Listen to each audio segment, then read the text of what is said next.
যে গত 18 মাস তো আমরা ভারতের অনেক সমালোচনা করেছি, কিন্তু এই যে সংকটে যে সময় চলছে তেলের সংকট, এর মধ্যে আমরা দেখছি ভারত থেকে পাইপলাইনের মাধ্যমে ডিজেল আসছে। যারা সমালোচনা করছেন তারা এখন লজ্জা পাবেন কিনা? না, তারা লজ্জা পাবে না। এদের লজ্জা থাকলে লজ্জা থাকার জন্য একটা বুদ্ধি লাগে, শুদ্ধি লাগে, জ্ঞান লাগে, গরিমা লাগে। তো আমাদের এই সমাজে এক শ্রেণীর লোক আছে যারা উলঙ্গ থাকতে খুব পছন্দ করে, এবং তাদের নামই হয়ে গেছে উলঙ্গ অমুক, ন্যাংটা অমুক। এখন তারা ম্যানি ম্যানি পিপল, এবং এদের আবার লক্ষ লক্ষ ভক্ত মুরিদিন আছে ন্যাংটা বাবার।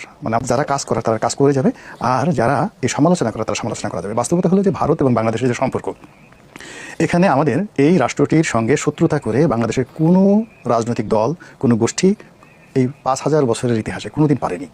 যখন বরং এই রাষ্ট্রটির সঙ্গে আমাদের বন্ধুত্বের সম্পর্কটা ভালো থেকেছে, তারাও লাভবান হয়েছে, আমরাও লাভবান হয়েছি। যেমন সীমান্ত সমস্যাগুলো সমাধান হয়েছে, বেরুবাড়ি আঙ্গুরপোতার সমস্যার সমাধান হয়েছে।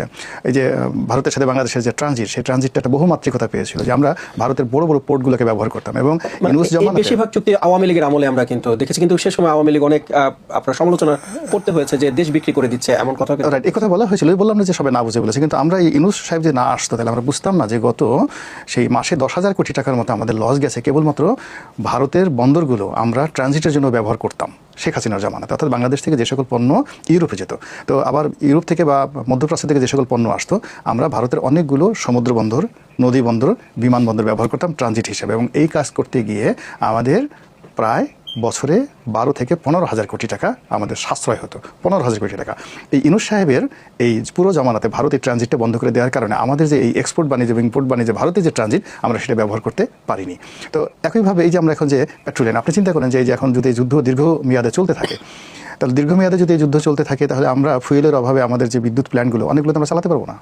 তখন কোন বিদ্যুৎ প্ল্যান্টে চলবে? আদানির বিদ্যুৎ দিয়ে চলবে।